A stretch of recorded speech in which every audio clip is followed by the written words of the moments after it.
کرس کی آواز بے کسی اور مجبوری سے اور مایوسی اور الجھن سے کانپ رہی تھی، اور کاراس کو اپنی اس تلخ کلامی پر افسوس ہو رہا تھا۔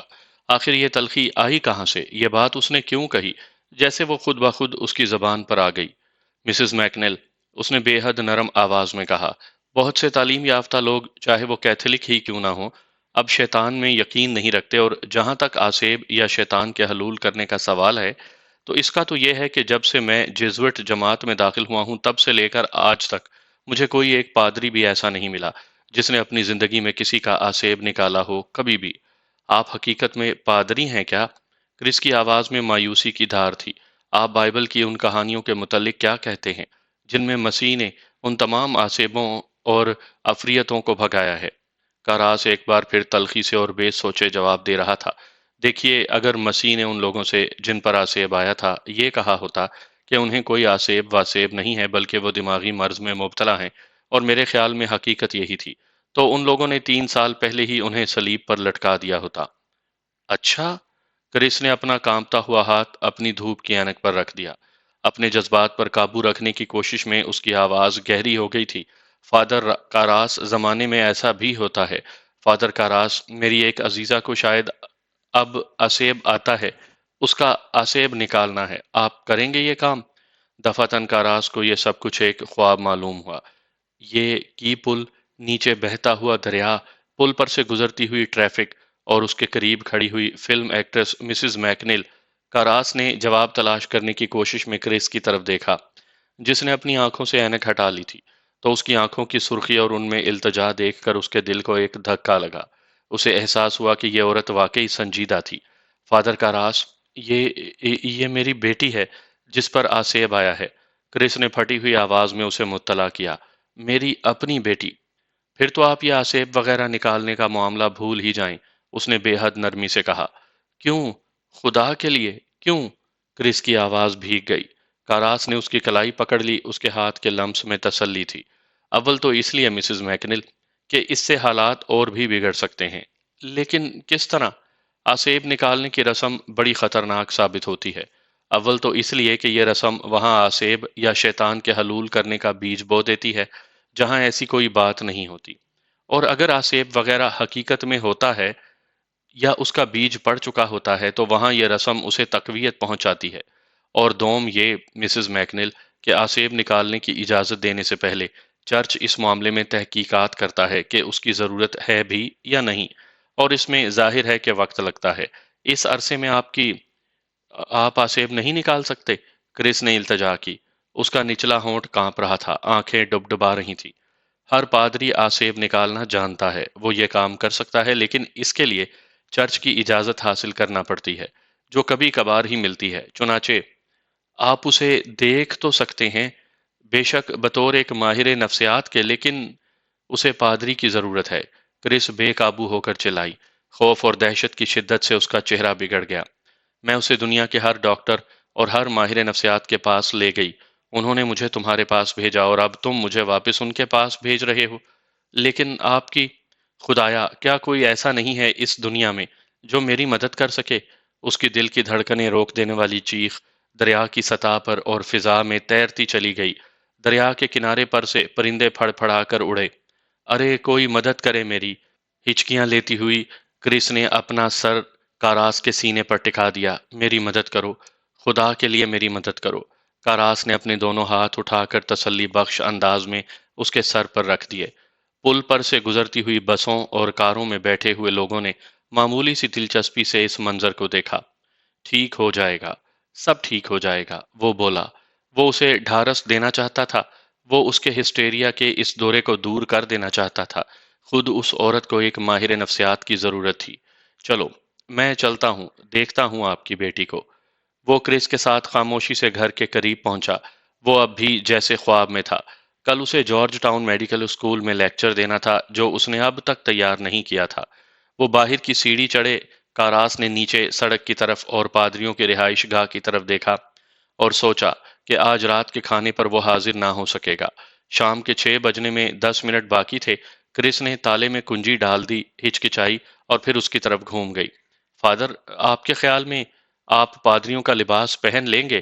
اس کی آواز کتنی بچوں کی سی تھی، کس قدر معصوم، بہت زیادہ خطرناک، وہ بولا۔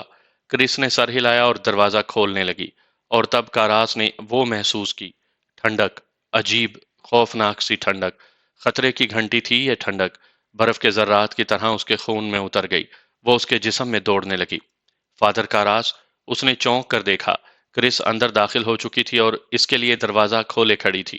ایک لمحے کے لیے وہ بے حس و حرکت کھڑا رہا، پھر ایک دم سے وہ آگے بڑھا اور اس نے گھر میں قدم رکھا، اور ساتھ ہی اسے احساس ہوا کہ بس یہ خاتمہ تھا۔ کاراس نے آوازیں سنی، اوپر کے کسی کمرے میں ہنگامہ برپا تھا۔ ایک گونجدار آواز گرج گرج کر فحش گالیاں بک رہی تھی، غصے میں اور نفرت سے دھمکا رہی تھی۔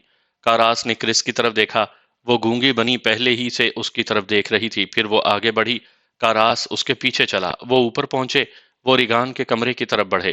دروازے کے قریب دیوار سے ٹیک لگائے کارل کھڑا ہوا تھا، اس نے اپنے ہاتھ سینے پر باندھ رکھے تھے اور سر جھکا رکھا تھا۔ اس نے سر اٹھا کر کرس کی طرف دیکھا تو کاراس کو کارل کی آنکھوں میں دہشت اور مایوسی نظر آ گئی۔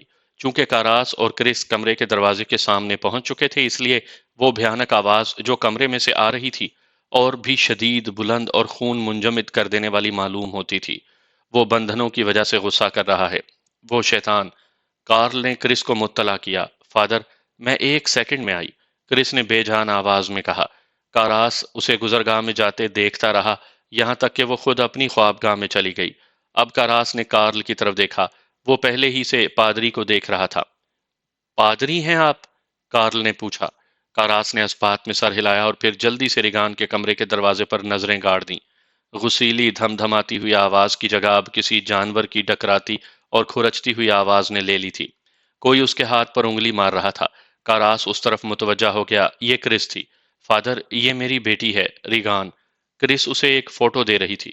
کاراس نے فوٹو لے لیا، دیکھا، 12-13 سال کی لڑکی، خوبصورت ہونٹوں پر معصوم تبسم۔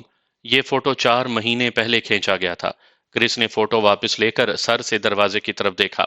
اب آپ اندر جا کر دیکھیے کہ اب وہ کیا بن گئی ہے۔ وہ کارل کے قریب دیوار سے لگ کر کھڑی ہو گئی۔ میں یہاں انتظار کرتی ہوں۔ اندر دوسرا کون ہے اس کے ساتھ؟ کاراس نے پوچھا۔ کوئی نہیں، کرس نے جواب دیا۔ کاراس اس کی صورت تکنے لگا، پھر وہ دروازے کی طرف گھوم گیا۔ اس نے کواڑ کے لٹو پر ہاتھ رکھا، کمرے میں سے آتی ہوئی آوازیں فوراً خاموش ہو گئی۔ کاراس چند ثانیوں تک ہچکچایا۔ اس مکمل ترین خاموشی میں وہ اپنے دل کی دھڑکن تک سن سکتا تھا۔ اس نے دروازہ کھولا اور کمرے میں داخل ہوتے ہی لڑکھڑا گیا۔ تیز سڑاند، غلیظ اور بے انتہا شدید بدبو ٹھوس چیز کی طرح اس کے چہرے سے ٹکرائی۔ اس نے جلدی سے اپنی گھن پر قابو حاصل کر کے دروازہ بند کر دیا، اور پھر اس کی نگاہیں اس چیز پر جم گئیں جو ریگان تھی، اس عجیب الخلقت ہستی پر جو بستر پر چت لیٹی ہوئی تھی، سر تکیے پر تھا اور اوپر اٹھا ہوا تھا۔ آنکھیں حلقوں میں سے باہر نکل آئی تھی جن میں پاگل پنے کی عیاری اور غیر عرضی ذکاوت تھی۔ یہ ابھری ہوئی آنکھیں نفرت، حقارت اور دلچسپی سے اسے دیکھ رہی تھی۔ چہرہ ستا ہوا پنجر کا سا گھناؤنا تھا، جس سے دماغ جھکا دینے والی بد باطنی ٹپک رہی تھی۔ کاراس نے اس کے بالوں کی طرف دیکھا جو بکھرے اور الجھے ہوئے گچھے تھے۔ اس نے اس کے بازوؤں کی طرف دیکھا اور پیروں کی طرف دیکھا، اپنی اصل حالت سے بگڑے ہوئے۔ اس نے پیٹ کی طرف دیکھا، غیر معمولی حد تک ناقابل یقین اور تکلیف دہ حد تک پھولا ہوا۔ واپس اس نے ان آنکھوں کی طرف دیکھا جو اس پر جمی ہوئی تھیں۔ وہ کرسی کی طرف بڑھا، آنکھیں اس کے ساتھ ساتھ گھومنے لگیں۔ وہ کھڑکی کے قریب رکھی ہوئی میز اور کرسی کے قریب پہنچا۔ ہیلو ریگان، اس نے کہا۔ اس نے کرسی اٹھائی، پلنگ کے قریب رکھی اور اس میں بیٹھ گیا۔ میں تمہاری ماں کا دوست ہوں۔ انہوں نے مجھے بتایا ہے کہ تمہاری طبیعت کچھ ٹھیک نہیں ہے۔ اگر پسند کرو تو مجھے بتاؤ کہ تمہیں کیا ہوا ہے، شاید میں تمہاری مدد کر سکوں۔ وہ آنکھیں بھیانک طور سے چمکنے لگیں۔ ریگان کے منہ کے کونے سے زرد رنگ کی رال ٹپک کر اس کی ٹھوڑی پر بہنے لگی، اور پھر اس کے ہونٹ اس کے دانتوں پر کھچ گئے، آسیبی مسکراہٹ کی صورت میں۔ اوہو ہو، ریگان نے تمسخر سے کہا، اور کاراس کے گردن پر کے بال کھڑے ہو گئے، کیونکہ آواز ناممکن حد تک گہری اور موٹی تھی اور اس میں عجیب لرزا دینے والی قوت تھی۔ تو یہ تم ہو، انہوں نے تمہیں بھیجا ہے، اسی آواز نے کہا۔ بہرحال ہمیں تم سے کوئی خوف نہیں۔ یہ تم نے سچ کہا، میں تمہارا دوست ہوں، تمہاری مدد کرنا چاہتا ہوں، کاراس نے کہا۔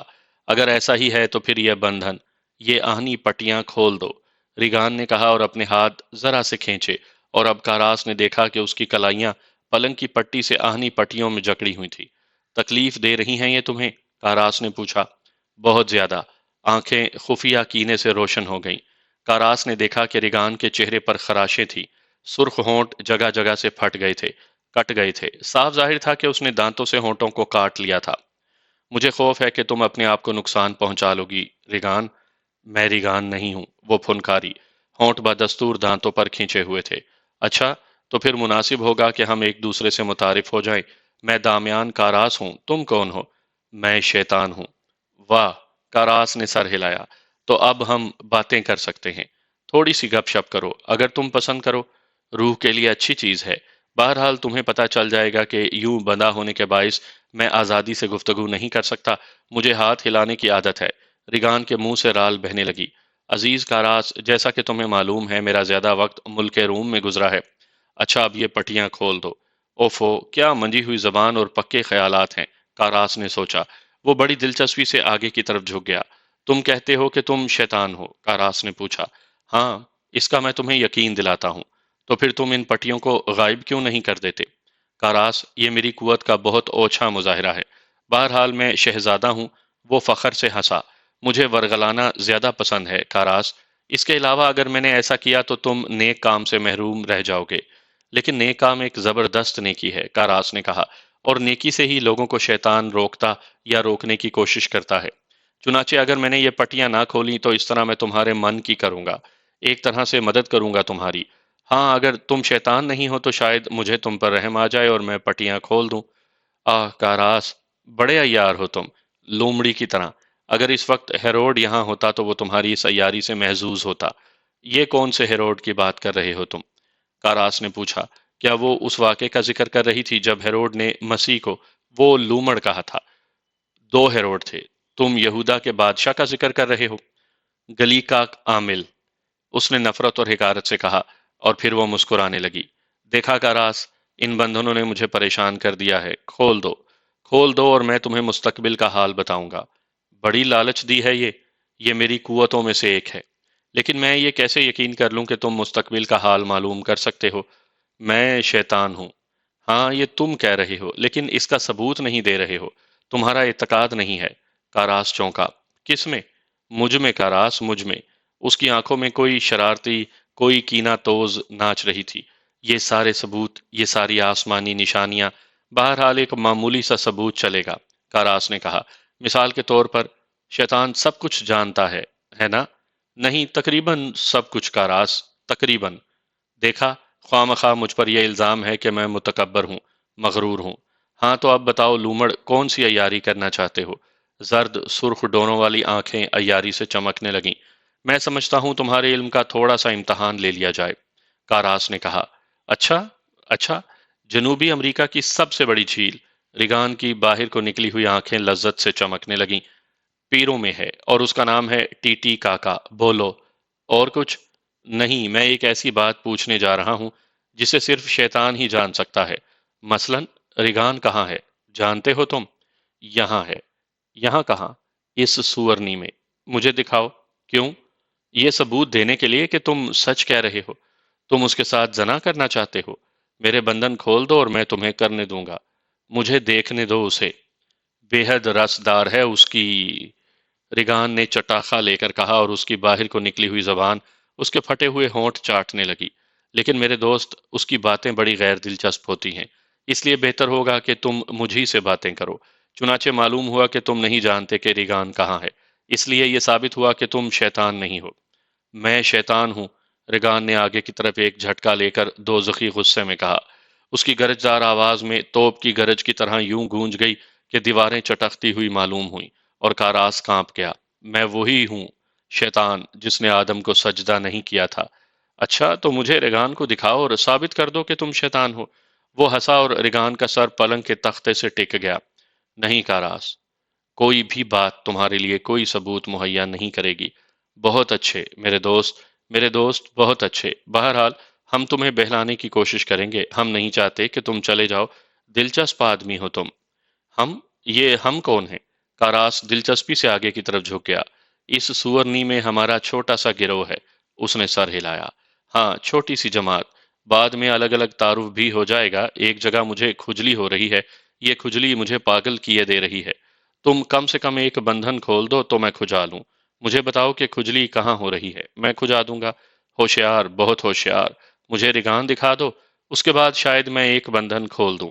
کاراس نے کہا، اگر، اور دفعتاً وہ پریشان ہو گیا اور حیرت سے پیچھے ہٹ گیا، کیونکہ اب وہ ایک معصوم لڑکی کی خوفزدہ آنکھوں کی طرف دیکھ رہا تھا، اور اس معصوم لڑکی کا منہ کھلا تھا جس سے مدد کے لیے بے آواز کی التجا نکل رہی تھی۔ کاراس نے ریگان کی ایک ہی جھلک دیکھی تھی کہ اس کا چہرہ ایک بار پھر متغیر ہو گیا۔ ایک بار پھر وہ وہی بگڑا ہوا بھیانک اور شیطانی چہرہ تھا۔ اب بھی نہیں کھولو گے یہ بندھن؟ آواز بدلی ہوئی تھی اور لہجہ ٹھیٹھ انگریزوں کا تھا۔ ریگان میں شیطانی یا آسیب یا جو بھی تھا وہ واپس آ گیا تھا۔ فادر، قربان گاہ کے ایک خادم کی مدد نہیں کرو گے؟ اس نے کہا اور سر پیچھے ڈھلکا کے بھیانک کہا لگایا۔ ہاں کاراس، اتفاقاً تمہاری ماں اس وقت یہاں ہے، اگر تم اسے کوئی پیغام دینا چاہو تو میں پہنچا دوں گا، وہ بولا، اور پھر ریگان کے منہ سے کالی کہہ کا ایک فوارہ سا چھوٹا۔ کاراس اس سے بچنے کے لیے اپنی کرسی میں سے ایک جھٹکے کے ساتھ اٹھ کھڑا ہوا، لیکن اٹھتے اٹھتے بھی کالی کہہ اس کے سویٹر کے ایک حصے اور ایک ہاتھ کو لتھڑ گئی۔ کاراس کے چہرے کا رنگ اب اڑ گیا تھا۔ وہ پلنگ پر لیٹی ہوئی اس چیز کی طرف دیکھ رہا تھا جس کا گھناؤنا چہرہ خوشی اور کامرانی سے دمک رہا تھا۔ اس کے ہاتھ سے کہہ قالین پر ٹپک رہی تھی۔ اگر یہ سچ ہے، کاراس نے کانپتی ہوئی آواز میں کہا، تو تم میری ماں کے پہلے نام سے واقف ہوگے۔ بتاؤ، کیا نام تھا اس کا؟ بستر پر پڑی ہوئی خوفناک ہستی سانپ کی طرح پھونکار رہی تھی اور وہ ناگ کی طرح آہستہ آہستہ سر ہلا رہی تھی۔ تو پھر بتاؤ۔ ریگان غصے میں بھرے ہوئے سانڈ کی طرح اس بھیانک طور سے ڈکرائی کہ کھڑکی کے شیشے اس کی دھمک سے چھن چھنا اٹھے اور ریگان کی آنکھیں اوپر چڑھ گئیں۔ ایک لمحے تک کاراس خاموش کھڑا رہا۔ وہ ڈکراتی رہی، پھر کاراس نے اپنے ہاتھ کی طرف دیکھا اور کمرے سے باہر آ گیا۔ کرس، جو دیوار سے لگی کھڑی تھی، لپک کر اس کے قریب آئی اور کاراس اس کے سویٹر پر نظر ڈالنے لگی۔ کیا ہوا؟ کیا کر دی اس نے؟ کرس نے پوچھا۔ تولیا دیجیے، کاراس نے کہا۔ غسل خانہ اس طرف ہے، کرس نے بڑے کمرے کی دروازے کی طرف اشارہ کیا۔ کارل، ریگان پر نظر رکھو۔ وہ کارل کو ہدایت دے کر کاراس کے پیچھے ہی پیچھے غسل خانے میں آ گئی۔ مجھے واقعی افسوس ہے، کرس نے سلاخ پر سے تولیا گھسیٹتے ہوئے کہا۔ کاراس واش بیسن کی طرف بڑھا۔ آپ نے اسے خواب آور دواؤں پر رکھا ہے؟ کاراس نے پوچھا۔ کرس نے نل کھول دیا۔ جی ہاں۔ لبریم، لائیے اپنا سویٹر اتار دیجیے، پھر دھوئیے ہاتھ۔ کتنی مقدار؟ اس نے اپنے دوسرے پاک ہاتھ سے سویٹر اتارنے کی کوشش کرتے ہوئے پوچھا۔ لائیے میں اتار دوں۔ کرس نے سویٹر نیچے سے پکڑ کر اوپر گھسیٹا۔ آج اسے 400 ملی گرام دی گئی ہے، فادر۔ 400؟ کرس سویٹر کاراس کے سینے تک اٹھا چکی تھی۔ جی ہاں، اس کے بعد ہی ہم وہ بندھن لگا سکے۔ ہم سب نے مل کر زور۔ تم نے اپنی بیٹی کو بیک وقت 400 ملی گرام دے دی؟ ہاتھ اوپر اٹھائیے، فادر۔ کاراس نے ہاتھ اوپر اٹھایا اور کرس نے سویٹر اتار لیا۔ اس میں اتنی طاقت آ گئی ہے کہ آپ کو یقین نہیں آئے گا۔ اس نے غسل خانے کا پردہ ہٹا کر سویٹر ٹب میں پھینک دیا۔ ولی دھو دے گی آپ کا سویٹر؟ مجھے واقعی افسوس ہے، فادر۔ کوئی بات نہیں۔ اس نے اپنی سفید قمیض کے کف کے بوتام کھولے اور آستین اوپر چڑھا دی۔ اس کے ہاتھوں کے چھٹے گٹھے ہوئے اور ابھرے ہوئے تھے اور اس کی کلائی پر سنہری بالوں کا غبار تھا۔ مجھے واقعی افسوس ہے، فادر۔ اس نے پھر کہا اور ٹب کے کنارے پر بیٹھ گئی۔ خوراک وغیرہ بھی لیتی ہے یا نہیں؟ کاراس نے پوچھا اور قید ہونے کے لیے گرم پانی کے نل کے نیچے ہاتھ رکھ دیا۔ کرس اپنے ہاتھوں میں تولیا مل رہی تھی۔ گلابی رنگ کے تولیے پر جامنی رنگ کے دھاگوں سے ریگان کڑا ہوا تھا۔ نہیں فادر، نلکی کے ذریعے صرف سوسنا جن، اور وہ بھی جب وہ سو رہی ہو۔ لیکن اس نے نلکی گھسیٹ کر پھینک دی۔ گھسیٹ کر پھینک دی؟ ہاں، آج ہی۔ وحشت زدہ کاراس نے ہاتھ دھوئے اور چند ثانیوں کے توقف کے بعد کہا، اسے ہسپتال میں داخل کر دینا چاہیے۔ یہ میں نہیں کر سکتی، کرس نے مردہ آواز میں کہا۔ کیوں نہیں کر سکتی؟ میں نہیں کر سکتی، کرس نے ایک دم سے جھنجھلا کر کہا۔ میں نہیں چاہتی کہ کوئی اور پھنس جائے۔ اس نے کرس نے اپنا سر جھکا لیا۔ چند ثانیوں کے توقف کے بعد کہا، فادر، اس نے کچھ کیا ہے۔ میں نہیں چاہتی کہ کسی اور کو یہ بات معلوم ہو جائے۔ کسی ڈاکٹر کو بھی نہیں، نرس کو بھی نہیں، کسی کو بھی نہیں۔ اس نے سر اٹھایا۔ میں یہ خطرہ مول نہیں لے سکتی۔ کاراس نے سر ہلا کر نل بند کر دیا۔ فرض کیجئے کہ اگر کوئی شخص مجرم ہے تو؟ کاراس سر جھکا کر بیسن کی طرف دیکھنے لگا۔ سستا جن، لبریم، دوائیں کون دیتا ہے اسے؟ ہم دیتے، ڈاکٹروں نے ترکیب ہمیں بتا دی ہے، لیکن اس کے لیے نسخے کا کاغذ چاہیے، ڈاکٹر کا۔ فادر، آپ بھی تو کچھ ایسا کر سکتے ہیں، یعنی یہ سستا جن وغیرہ ہے نا؟ کاراس اس کی طرف گھوم گیا۔ اس نے اپنے دونوں ہاتھ اس سرجن کی طرح اوپر اٹھا رکھے تھے جسے آپریشن کے دستانے پہنائے جانے والے ہوں۔ لمحے بھر کے لیے اس کی نظریں کرس کی نظروں سے ملی اور کاراس نے اس کی آنکھوں میں ایک خوفناک راز اور ایک آسے بھی خوف دیکھا۔ اس نے سر سے کرس کے ہاتھوں کی طرف اشارہ کیا جس میں تولیہ تھا۔ کرس احمقوں کی طرح اس کی صورت تکنے لگی۔ تولیہ عنایت کیجیے، وہ بولا۔ او، معافی چاہتی ہوں۔ اس نے کاراس کو تولیہ دے دیا اور پر امید نظروں سے اس کی طرف دیکھنے لگی۔ کاراس نے ہاتھ خشک کیے۔ تو فادر، کیا ہوا اسے؟ آخر کار کرس نے پوچھا۔ آپ کے خیال میں شیطان وغیرہ ہے اسے؟ آپ کا کیا خیال ہے؟ میں کیا کہہ سکتی ہوں؟ اس کے ماہر تو آپ ہیں۔ آپ کیا جانتی ہیں اس شیطان یا آسیب وغیرہ کے آنے کے متعلق؟ یوں ہی سا جو کتابوں میں پڑھا ہے، چند باتیں جو ڈاکٹروں نے بتائی ہیں۔ کون سے ڈاکٹروں نے؟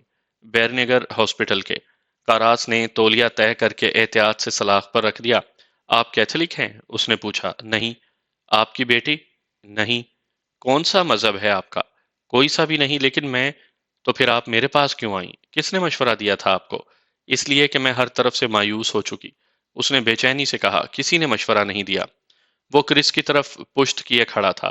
تولیہ کے کنارے اس کی گرفت میں تھے۔ پہلے تو آپ نے کہا تھا کہ ڈاکٹروں نے آپ کو میرے پاس آنے کا مشورہ دیا تھا۔ میں نہیں جانتی کہ میں نے کیا کہا تھا اور کیا کہہ رہی ہوں۔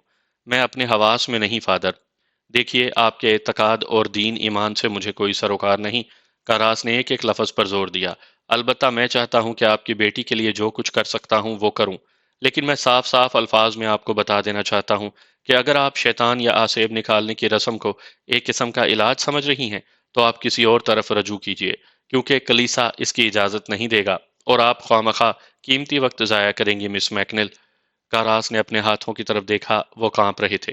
کیا ہوا ہے مجھے؟ کیا ہو گیا ہے؟ اس نے اپنے آپ سے پوچھا۔ اطلاع عرض ہے کہ میں مس نہیں، مسز میکنل ہوں، اس نے کرس کو خشک لہجے میں کہتے سنا۔ کاراس نے اپنا سر جھکا لیا۔ وہ بولا تو اس کا لہجہ نرم اور ہموار نہیں تھا۔ دیکھیے، اسے آسیب آیا ہو، شیطان حلول کر گیا ہو یا دماغی مرض ہو، میں جہاں تک مجھ سے بن پڑے گا اس کی مدد کروں گا، لیکن مجھے حقیقت معلوم ہونی چاہیے، ایک ایک تفصیل۔ یہ خود ریگان کے لیے بہت زیادہ اہم اور ضروری ہے۔ اس وقت تو میں اندھیرے میں ٹامک ٹوئیے مار رہا ہوں۔ تو اب کیوں نہ ہم غسل خانے سے نکل کر نیچے جائیں اور اطمینان سے بیٹھ کر باتیں کریں؟ اس نے گھوم کر کرس کو سہارا دینے کے لیے اس کی طرف ہاتھ بڑھایا۔ آئیے، مجھے کافی کی طلب ہے، وہ بولا، اور مجھے شراب کی۔